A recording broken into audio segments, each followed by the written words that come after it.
Many people will use gaming as a distraction from doing their work, whether it's schoolwork, their job, or starting a side hustle.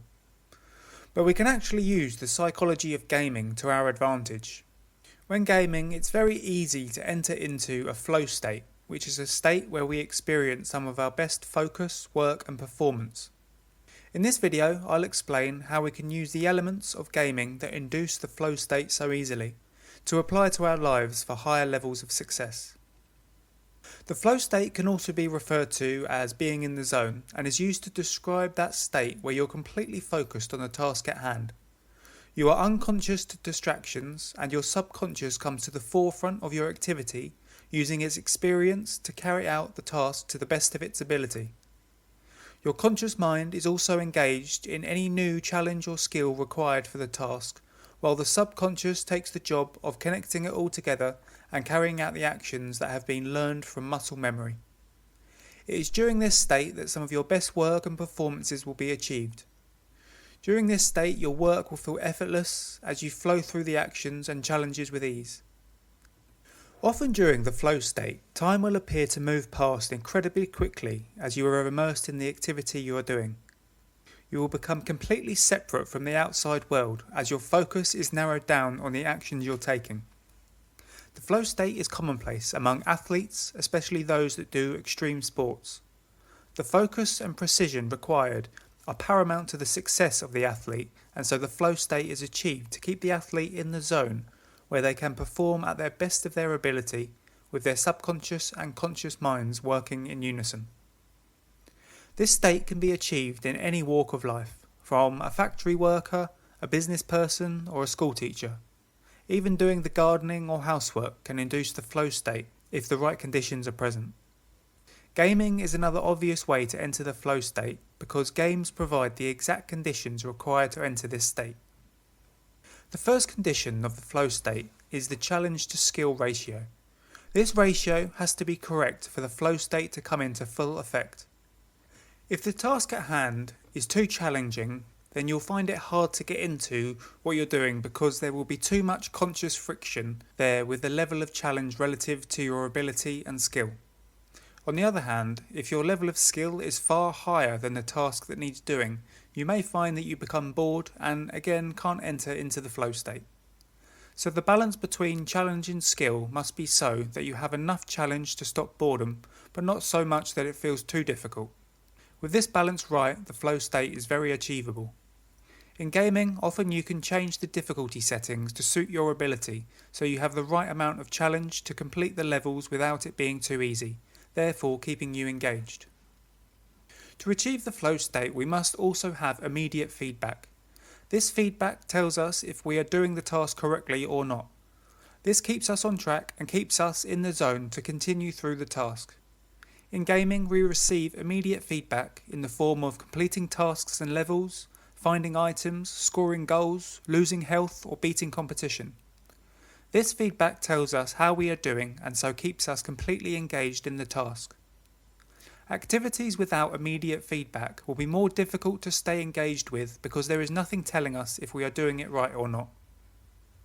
The next condition for the flow is to have a clear objective. This gives us something to aim for and something measurable to gauge how we are doing. Without a clear objective, it's difficult to stay engaged and focused on the task because there is no specific aim. Without a clear objective, it can be easy to get off track and lose focus. Again, in gaming, you always have a specific level or mission to complete. Often there are checklists of things you need to find or enemies you need to kill before you complete the level. This keeps the gamer engaged and releases dopamine to the brain when the objective is completed, making the game addictive. So, by identifying the conditions required to reach the flow state, which is where some of our best work and performances are achieved, it's important to relay this into real life.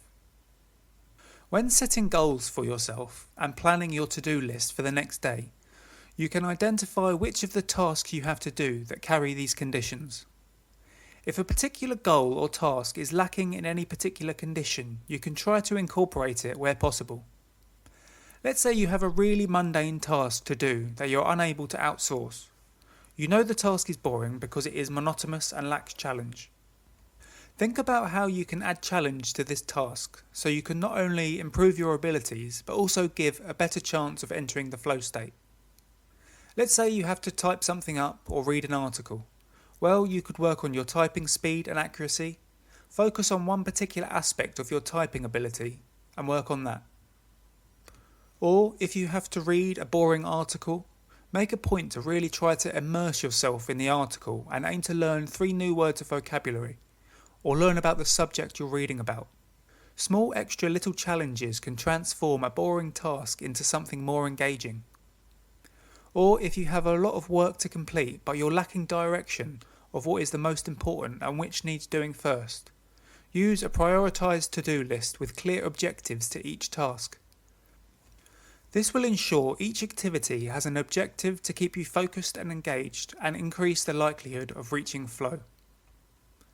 So how is it so easy to get into the zone playing games but not with real life tasks? Well, games are designed to be addictive. They release dopamine to the brain, which is the neurotransmitter that helps us feel pleasure and find things interesting and enjoyable. Dopamine is released when we complete levels, find items, score goals and defeat enemies.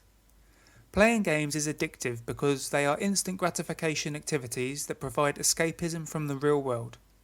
But real-world tasks are often delayed gratification activities that do not provide instant pleasure but often provide a reward somewhere in the future. This is why it's important to anchor a clear objective to each real-life task so we can achieve that dopamine high every time we complete a task or reach a new level in our real-world progress.